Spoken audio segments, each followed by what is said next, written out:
যুক্তরাষ্ট্রের রাজনীতিতে নতুন মাত্রা যোগ করেছে টেসলা ও স্পেস এক্স প্রধান ইলন মাস্কের নতুন রাজনৈতিক দল আমেরিকা পার্টির ঘোষণা। তবে এই উদ্যোগকে সরাসরি হাস্যকর, উদ্যত এবং বোকামিপূর্ণ বলে কটাক্ষ করেছেন মার্কিন প্রেসিডেন্ট ডোনাল্ড ট্রাম্প। রোববার এয়ারফোর্স ওয়ানে ওঠার আগে সাংবাদিকদের প্রশ্নের জবাবে ট্রাম্প বলেন, তৃতীয় কোনো রাজনৈতিক দল গঠন করাটা একেবারেই হাস্যকর। আমেরিকায় দুই দলের যে রাজনৈতিক কাঠামো তা বহু বছর ধরেই আছে। তৃতীয় দল আনার চেষ্টা শুধু বিভ্রান্তি তৈরি করবে। মাস্ক সম্প্রতি ঘোষণা দিয়েছেন তিনি আমেরিকা পার্টি নামে একটি নতুন রাজনৈতিক দল গঠন করছেন, যার লক্ষ্য রিপাবলিকান ও ডেমোক্র্যাটদের বাইরে গিয়ে বিকল্প রাজনীতি গড়ে তোলা।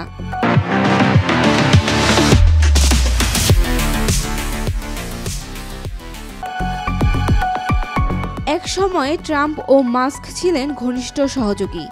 ট্রাম্প প্রশাসনে মাস্কের ডিপার্টমেন্ট অফ গভর্নমেন্ট এফিসিয়েন্সি এর প্রধান করা হয়েছিল, কিন্তু মাস্কের সাম্প্রতিক সমালোচনা ও বাজেট পরিকল্পনা নিয়ে মতবিরোধের পর তাদের সম্পর্ক অনেকটা ভেঙে পড়ে। মাস্কের নতুন দল খোলা নিয়ে ট্রাম্প তার নিজস্ব প্ল্যাটফর্ম ট্রুথ সোশ্যালে লেখেন, দুঃখজনকভাবে ইলন মাস্ক এখন যেন রেললাইনের বাইরে চলে যাওয়া একটি ট্রেন দুর্ঘটনার মতো, যার পুরোপুরি নিয়ন্ত্রণ হারিয়ে ফেলেছেন। ট্রাম্প মাস্কের প্রস্তাবিত ইলেকট্রনিক ভেহিকেল বাধ্যতামূলক নীতি নিয়েও সমালোচনা করেন। তিনি বলেন, আমি প্রথম থেকেই মাস্কের এই প্রস্তাবের বিরোধিতা করেছি। নতুন বাজেটে ইভি এর ওপর কর ছাড় বাতিল করা হয়েছে। মানুষ এখন নিজের পছন্দ মতো গ্যাস চালিত, হাইব্রিড বা অন্য প্রযুক্তির গাড়ি কিনতে পারবে।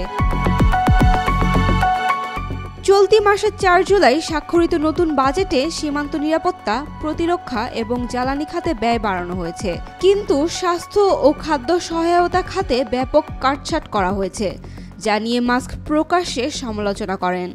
রাজনৈতিক বিশ্লেষকদের মতে ট্রাম্পের বাজেট পরিকল্পনার বিরুদ্ধে দাঁড়াতেই মাস্ক নতুন দল গঠনের ঘোষণা দিয়েছেন। তবে এই আমেরিকান পার্টি আদৌ মার্কিন রাজনীতিতে প্রভাব ফেলতে পারবে